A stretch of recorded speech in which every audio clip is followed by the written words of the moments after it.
All right. Welcome to another episode of Connect and Politic. We're here with a special guest.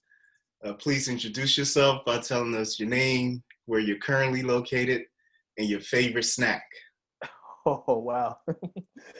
Hey guys, I'm Thomas Johnson. I'm currently located in Jersey City, New Jersey. And my favorite snack, I don't really snack, man. I'm a health nut. But my weakness, I would say, is not really a snack. It's a dessert, apple pie. I have to have at least one apple pie once a year. So that's my Once a weakness. year. Apple pie once or twice a year. I'm an apple pie fiend. It has to be the crust, the crumbly crust though. Yeah. I'm very particular. So is this homemade? Like who's making this, or are you getting it from somewhere? Nah, man, it's Mrs. Smith. So normally during Thanksgiving or Christmas, my mother would buy at least like three apple pies because my brother-in-law and myself fight over the apple pie. We both Okay. love apple pie. So yeah, that's and I have to take one home after I leave the crib. So Yeah. I see. Nice, nice. Do you remember your favorite food as a child? yeah, man. I have to go back to my Liberian roots. Okra sauce and rice. Right, so okra sauce and rice. It's like okra, fried okra with different types of meats and spices and rice. That was my favorite dish as a child, right there. Wow. And this is with vegetable oil or palm oil. Actually, vegetable oil. Actually, yeah, with the okra sauce, vegetable oil. Correct. Okay. I mean, actually both. I mean, as long as it's okra, if my mom, if my mother's cooking it, it's gonna be good. Yeah, nice. Not healthy, good, but not healthy. Let's clarify Yeah. Gotcha. So, what's your favorite meal now as an adult? What is it? um, so I'm big on sweet potatoes, man. Sweet potatoes with saute onions and veggies, and chicken. So I'm a big sweet potato fan. So anything with sweet potato as my main starch is my Mm. go-to. Yeah. So I do When, a lot of when, cooking. when was the last time you had that?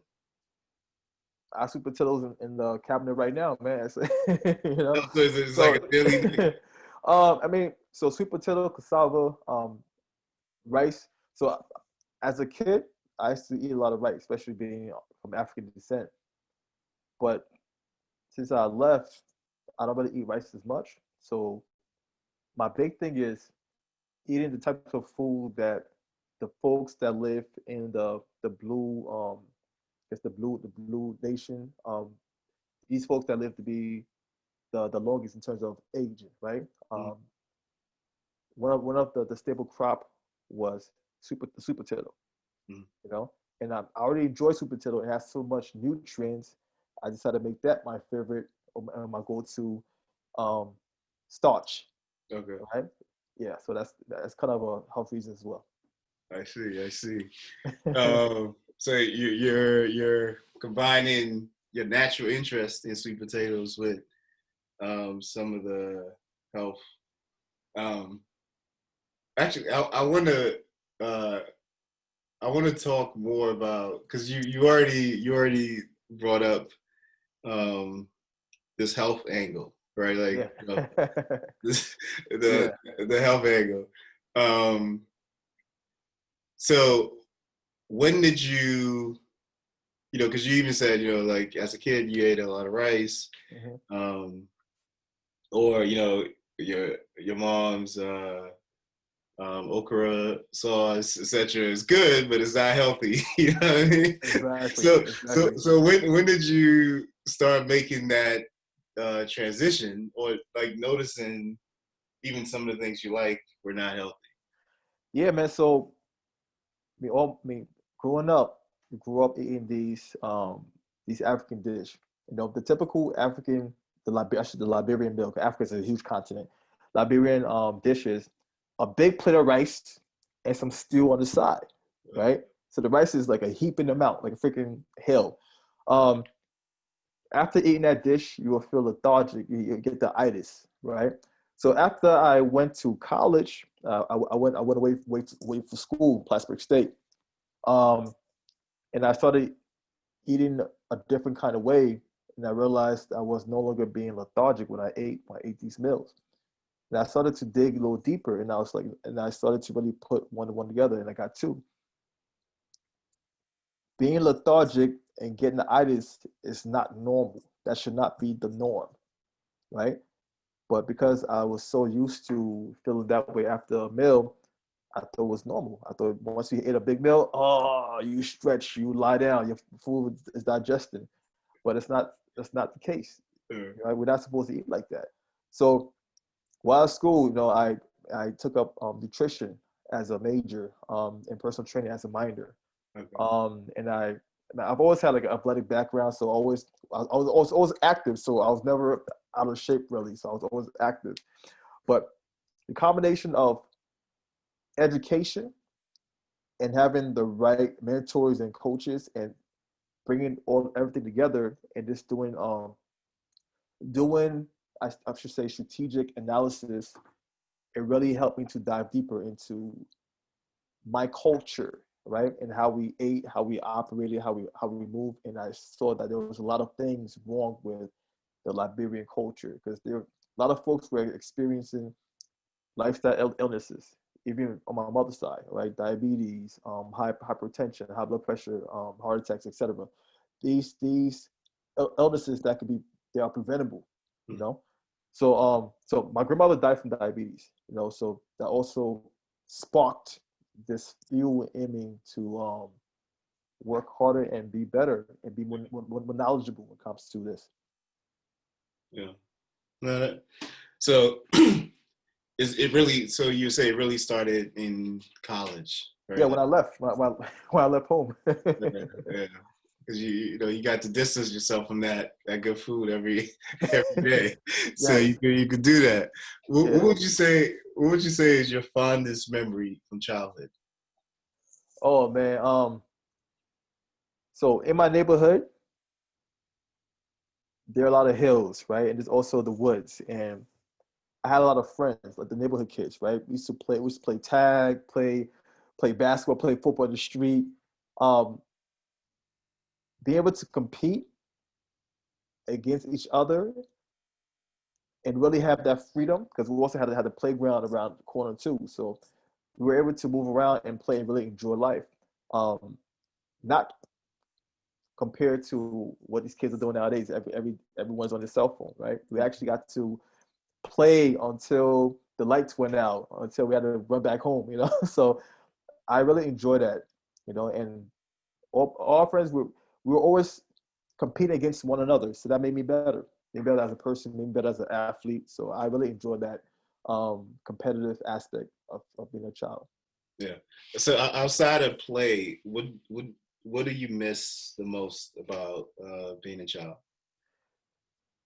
Freedom. I said freedom, not that much responsibilities. I mean, I've always had growing up in a go back to my childhood, going back to like the Liberian household, we always had chores, right? You either set the table, you wash the dishes, you swept the floor, you cleaned the bathrooms. We always had chores, but the responsibilities that we had did not affect how we got fed, right? Mm. So that part right there, I miss because if you don't work as an adult, you don't eat. Yes, yes. Uh, I can see that.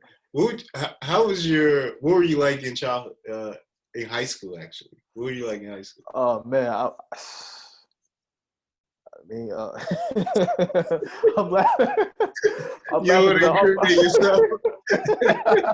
You trying to think, what can I legally say? well, how should I go? The sports way or the Playboy? Let me see. No. Like, what do you think? Like, I mean, All right. it all adds up. All right. Yeah. So, all right. So I mean, of course, like I mentioned, the sports background, the athletic background. So I was a competitor, right? I ran track, played football. But also I really enjoy.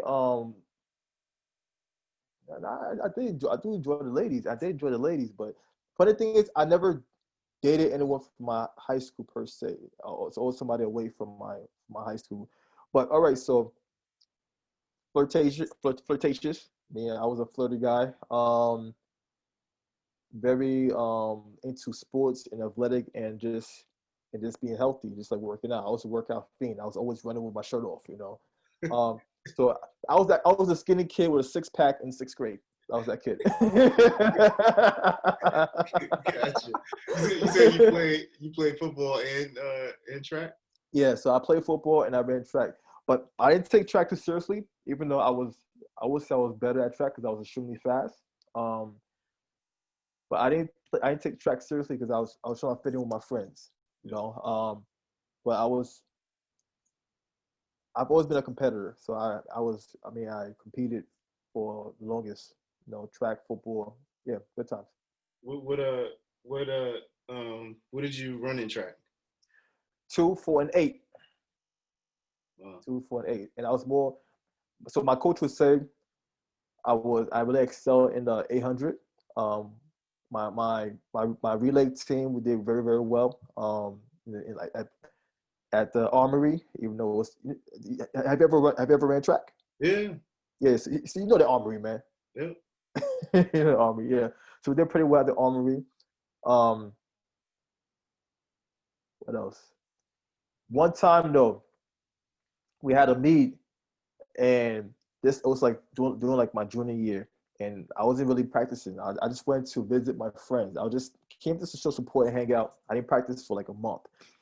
Somebody needed my, our team needed somebody to run a mile. Mm. Now I've never raced in a mile before in my life. So he looked at me like, TJ, we need you, man, we need you. I'm like, Bubba, I've never raced a mile.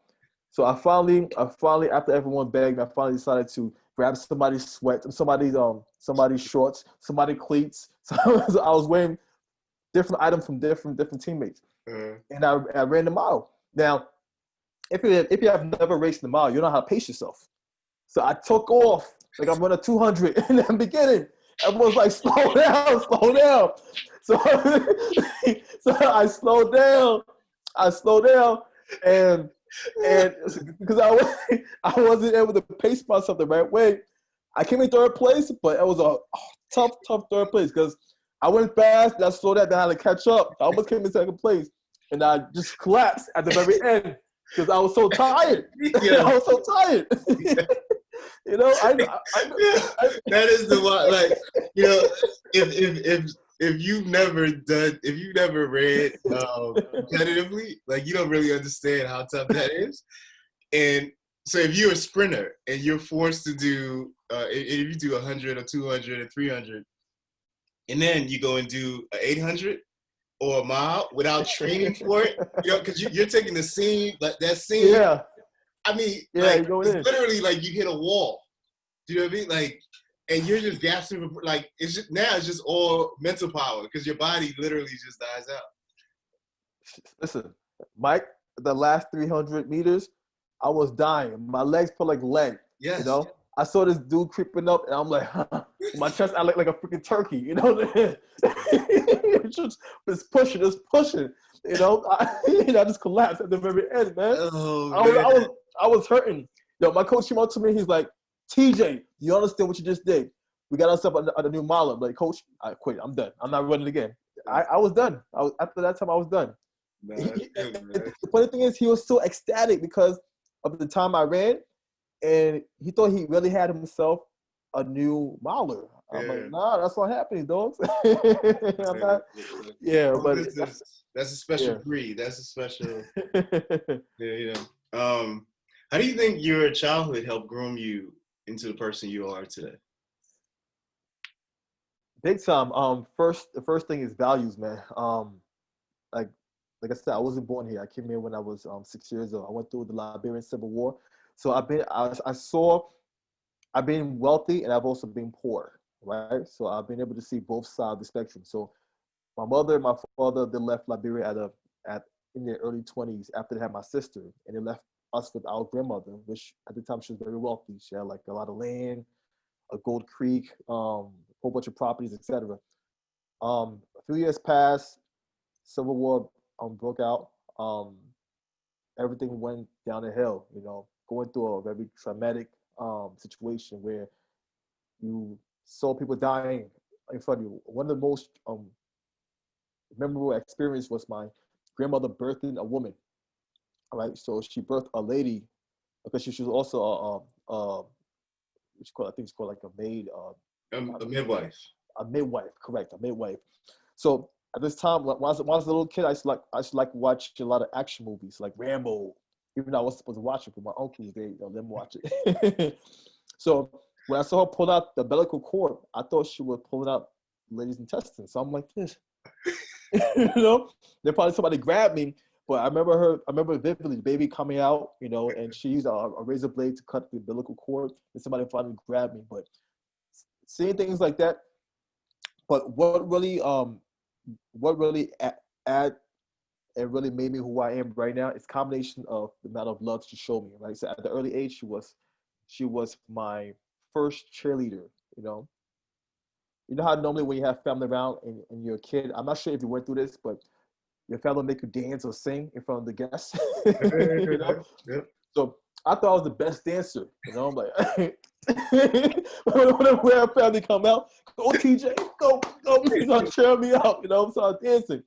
So she always had my back. And when I moved to Brooklyn from Liberia, I had that pride because the only thing I knew was people that looked like me, and that cheerleading um, love that my grandmother used to enforce. But it was a big difference because I came to when I moved from Liberia to Brooklyn. Now I'm an African kid, dark skin, could not articulate myself well, had an accent, living in the hood in Brownsville, right? Going to school, having to deal with these kids. Now, I was not going to let a bully me. So I used to get in a lot of fights. So that pride was there. So we had to, because I was getting into so many fights at the early age, we had to move to Staten Island. So that's part of the reason why we moved to Staten Island. And Staten Island was a bit more diverse. Mm-hmm. So I was able to really find my way and really find out and learn about things that I like and things I did not like. But the combination of my grandmother's love, and of course my parents love as well, and finding my way along the way, because it took a long time to get to this level. Because when you were friends, you try to fit in, especially if you're the new kid, you have to try to fit in, So I had to work my way through that and really come to terms with who I am, why I'm reacting the way I'm reacting. The people that I'm with right now, are they really my friends? So I had to really come to terms with all these different factors. So it's been a beautiful journey, man. It's been different obstacles, and even with my experience with being in college. So all these various experiences made me who I am.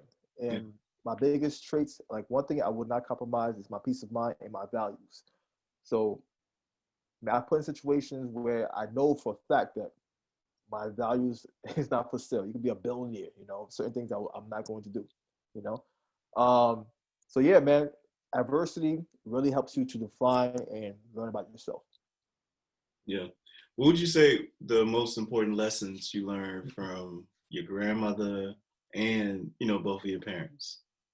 Always put God first. Always put God first. Despite whatever you're going through, put God first. Lean on Him. That's the first lesson. Yeah, that's the most important lesson right there. That's my crotch right there. Yeah. What surprised you the most when because you say you went off to school upstate, right? Yeah. Mm-hmm. What surprised you the most when you left your parents' home, you're out on your own, you're at school? Like, what was the most surprising thing? So I knew I was going to a school that was not predominantly, African American. Of course, upstate New York, Plattsburgh. It's like 80-90% white. But what surprised me was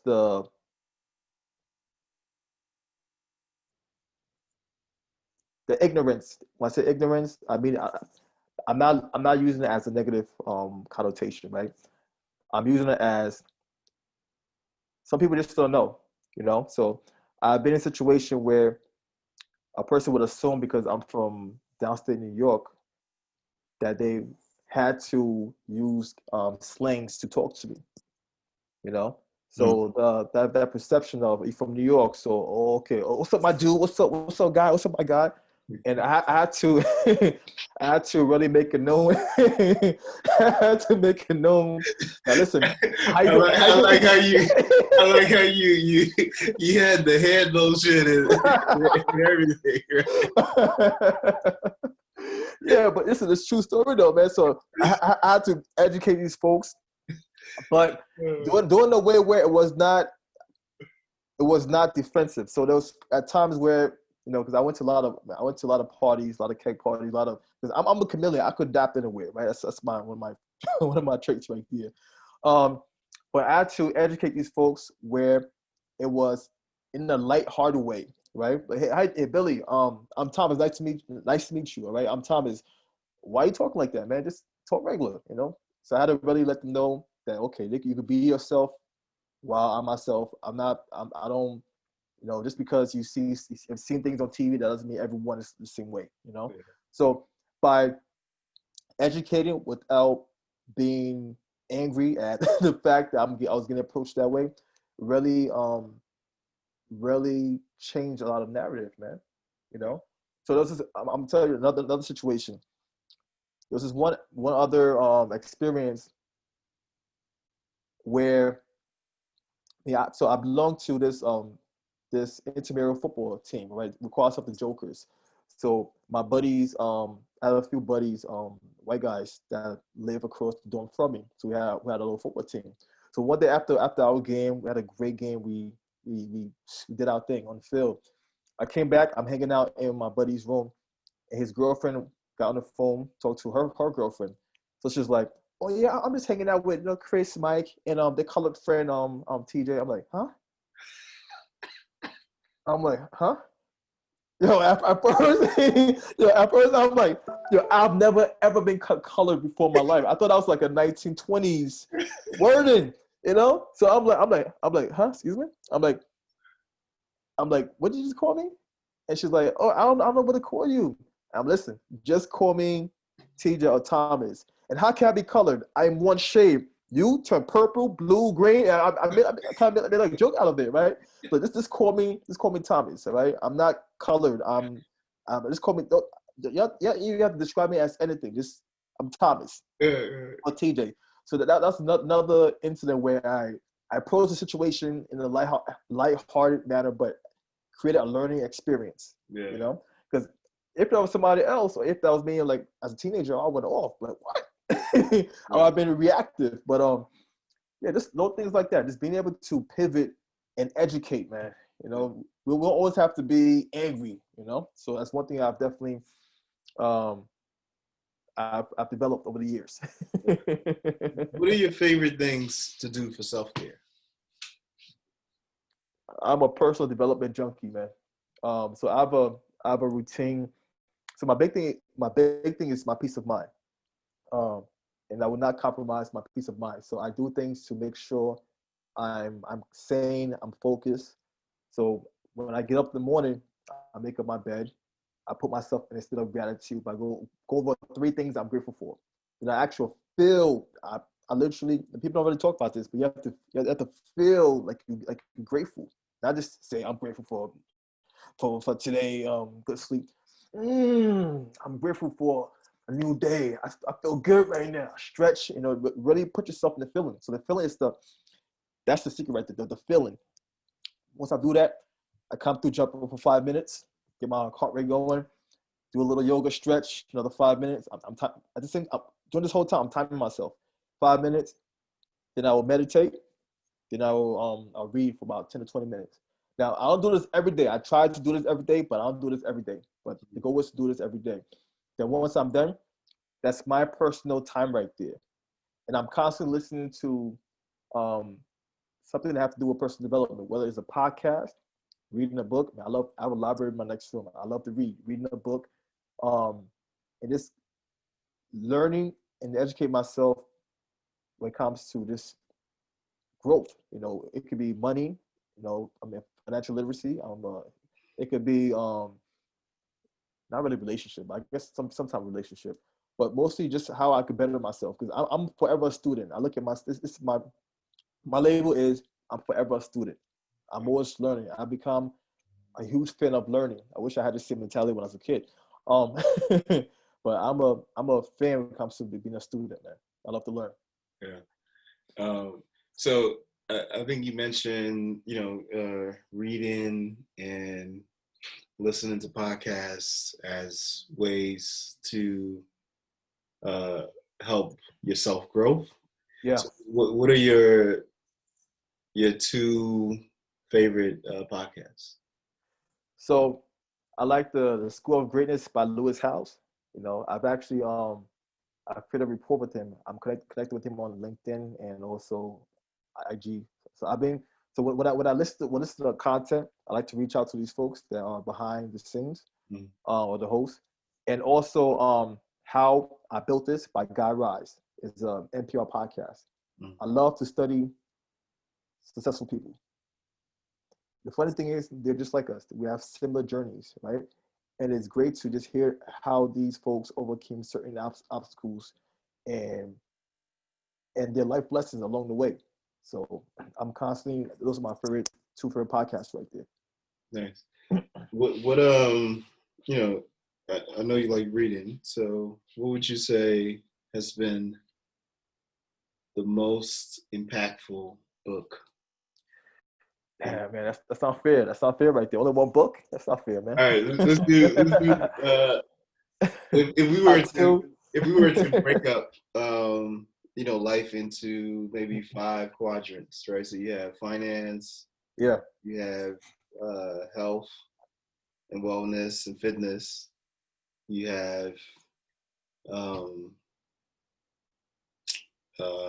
relationships, you have communication, Mm-hmm. leadership. Let's use those five. Okay. Okay. Yeah. So for leadership, what's the most impactful? For leadership, you have a lot of the John Maxwell books. He's amazing when it comes to like the books he write. I can't just pick one right now. It's Atomic. It's you have the book, another book I just read. So another book my mentor he wrote. His name is Mike Skrepnik. Right. I'm gonna put that as one of my favorite books so far because he captured. It's like a 3-in-1. It's a 3-in-1. He has so much knowledge in this book. It's insane. So it's called Grow, Get, Give. How do you grow your business? The time you get back, right? How to create strategies to get back your time, and give. The philanthropy, all right? How do you give back to society? Grow, Get, Give. Mike Skrepnek. I hired him as my coach. Actually, he's my coach now. Now, yeah. So that right there for leadership, business, I have to plug that book in right there. Yeah, no, that's good. That's good. So what would you say for finance? Or Okay. Can we use so finance and business? I like to break them up, even though they're very fine line. So the Tony Robbins book, Money Master the Game. mm, My goodness, man, this guy spent a few years to interview like the top wealthiest people within the United States, right? Like the Ray Dalios, man. And the first time I read that, my mind was blown. I was like, wow, all this information out here, and I didn't know about this. And the more you read, man, the more you learn, the more you want to implement because you're able to do more and win. You're able to win now. So that book has definitely been profound. And I'm gonna cheat a little bit. I'm using another book as well. So for mindset, it comes to business and finance, it's a book that I like to refer people and gift people. Even my mother, I had to gift up this book before I even spoke about business. Um, the Robert Kiyosaki, all right, Rich Dad Poor Dad. Mm. You know, that's a mindset shift. So that was one of the first book I tapped into that really helped to shift my mindset when it came to understanding what it is to have a business, a mindset, a person that's an entrepreneur compared to a person that just working for a corporation, right? And how they operate, how they think, the thought process. So that was more of a mindset shift book. Yeah. Um, I mean, books are one of those things that we can go on for days just talking about. Yeah, definitely, man. But so, given that you like books, you read books a lot, you consume them a lot. If you were to write a book, what would the book be about? It's great. It's great that you asked me this question because I just had this conversation with my mentor like last week. So it will be two to three different books. The first book will be about my grandmother's influence on me, right? Because she was the first entrepreneur I experienced. You know, this was a woman. She did not have any type of formal education, but she know how to run businesses and programs. Right? She was brilliant in that sense. Um,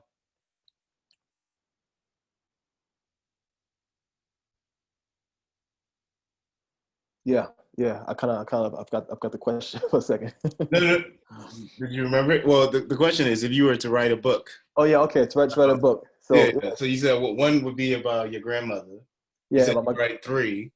yeah. So my grandmother's experience, my grandmother's influences on me. Mhm. Um, my my journey as an entrepreneur, right? My story, my journey as an entrepreneur, the life lessons I've learned, pros and cons. And last but not least, I will write a book about just life lessons, man.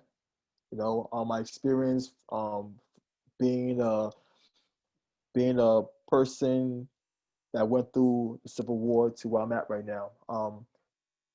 Sharing people my the economy mindset, how I think, you know, how I don't just think far left or far right, how I have different experience that allows me to articulate and rationalize certain thought process and certain rhetoric.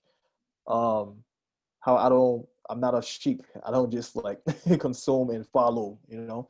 So I will share all of these things. So those three books. Yeah. So what do you do in your professional life, and is it any different than what you dream about doing as a kid? Man, this funny thing is, yes. I mean, okay, so I would say no in the sense of I've always been a person that's service oriented. I like to help. I mean, I love to help people, man. I've always had that in my nature.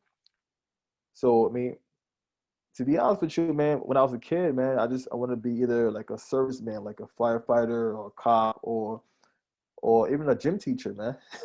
You know? So but now where I'm at, you know, it's complete. I'm still serving, but I have bigger goals. All right, I have bigger goals that's outside of me. It's not just me. Um, I mean, I run a wellness and fitness coaching concierge company, right? And I work with busy executives. I mean, these folks they make a lot of money, but they're constantly busy.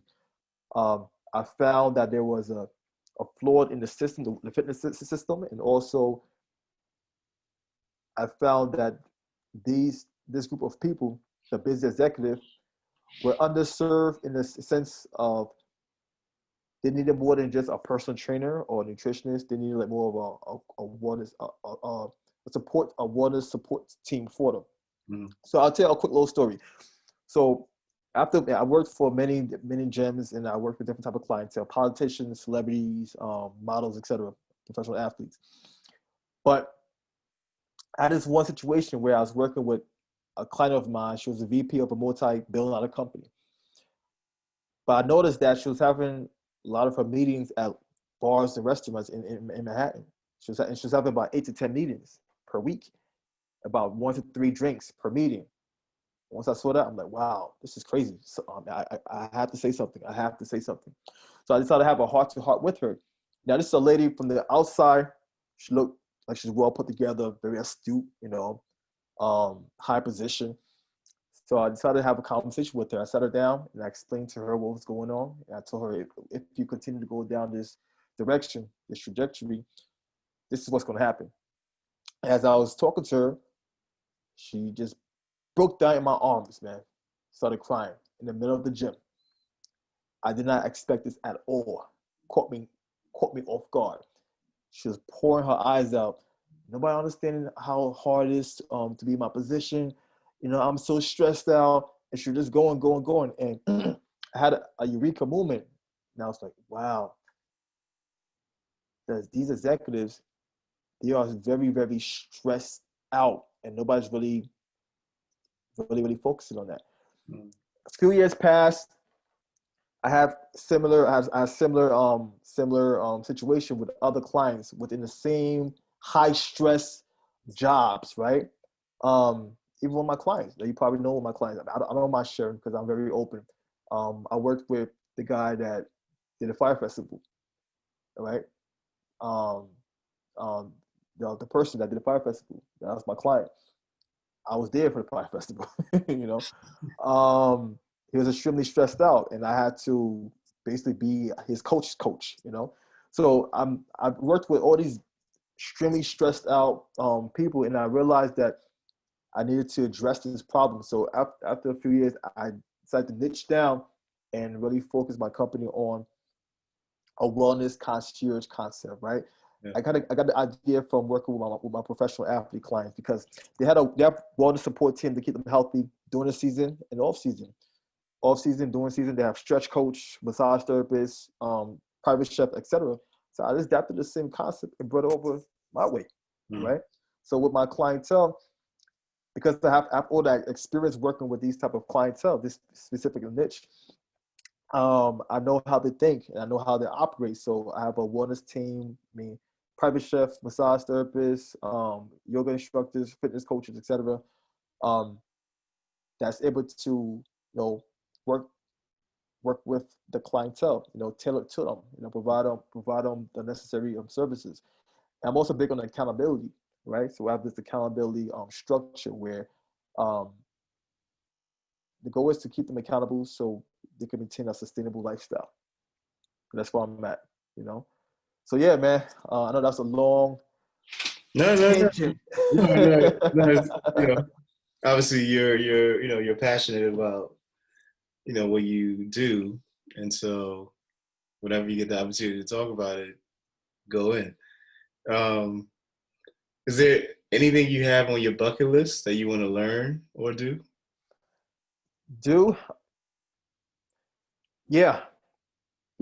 Part of the reason why I became an entrepreneur is not only because I like to serve, but I would like to create a trade school in Liberia, right? A trade school. Why a trade school, you might ask me? Because I believe in entrepreneurship and businesses, all right? I believe that businesses are the backbone of economies, not the government. Businesses are what make economies boom. So my goal is to put people in a position to help themselves. So how can you do that? Create a school. Teach them the various trades. Put them in a position to learn how to operate the business efficiently. Hence, I'm gonna have a business accelerator program attached to the trade school. So this way, they could create more businesses and more job for other folks within the community. So that's one of my focus right there with my company. I've traveled. I've gone skydiving. I've did rock climbing. I've done some random crazy stuff. But in terms of my bucket list, that's what pulls me every day out of bed. That right there, because it's not about me anymore. It's not just about me anymore. It's more than just Thomas Johnson. It's it's legacy work. Yeah, that's dope. What advice would you give your younger self?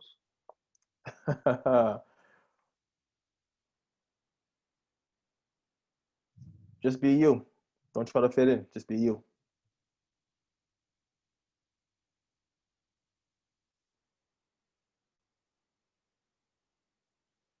What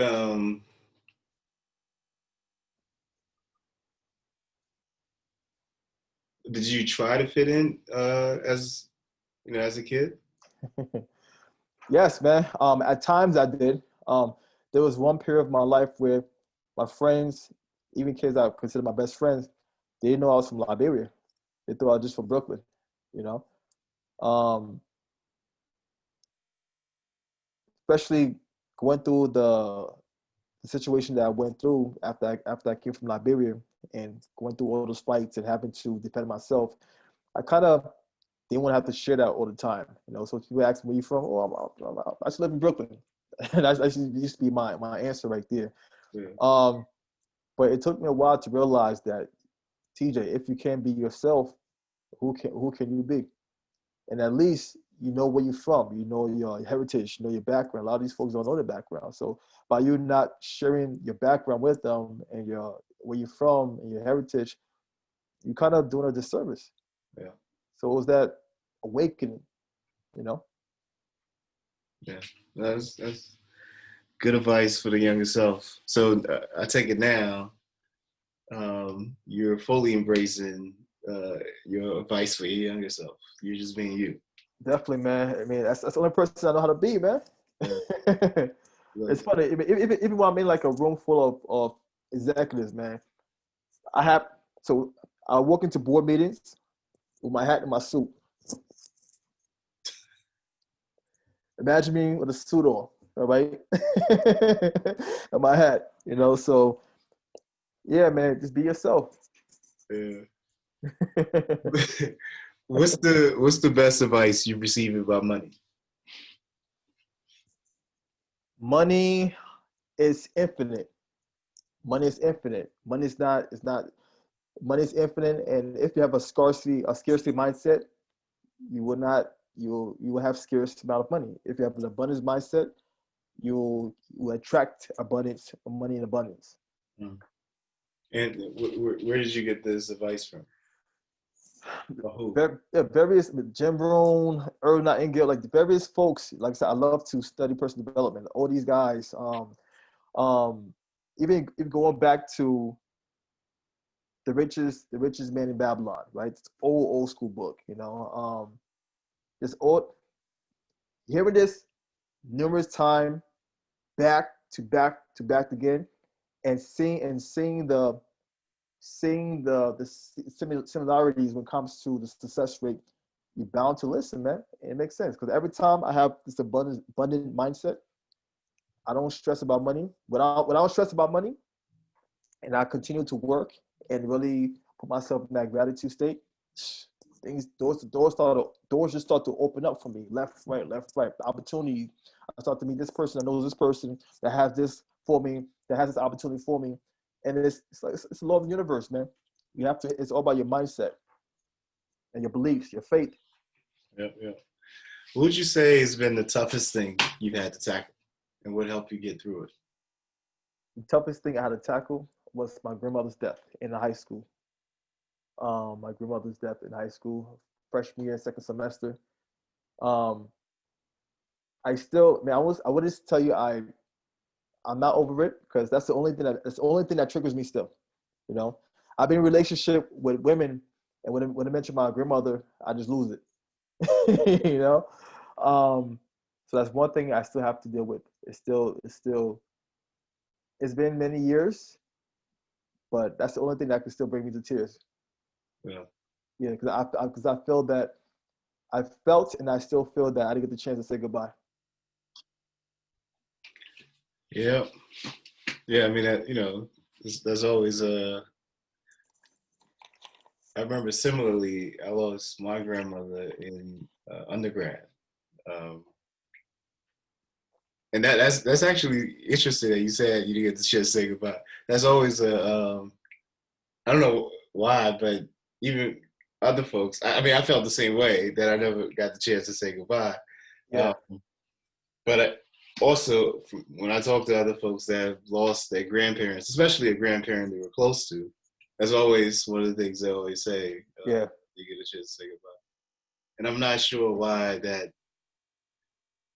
I'm not sure why that is. It's just it's like Yeah. when you lose somebody else, you don't say, "Well, I didn't get a chance to say goodbye."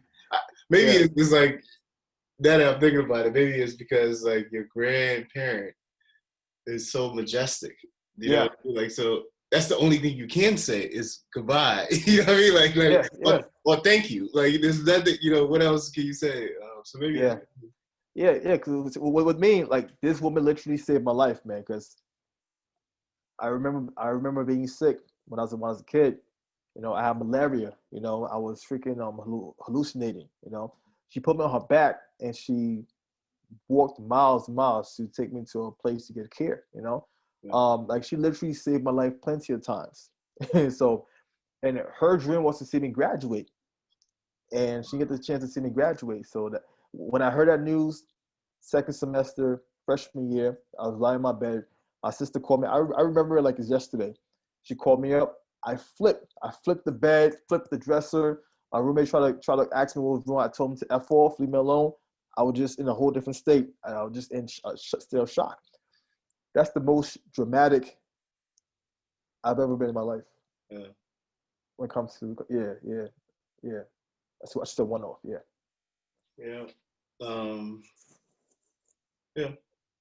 So, what would you say? What or where do you feel the most happy in at home now? I feel the most happy when I'm actually serving. I'm serving others, man. You know, it's not about me. Like when I give without even thinking about it, I feel amazing. When I give a person advice, I feel amazing. When I able to give that homeless guy a meal, and find out what's going on with them, I feel amazing. So, and I know I need to do that more often because I'm feeding my soul.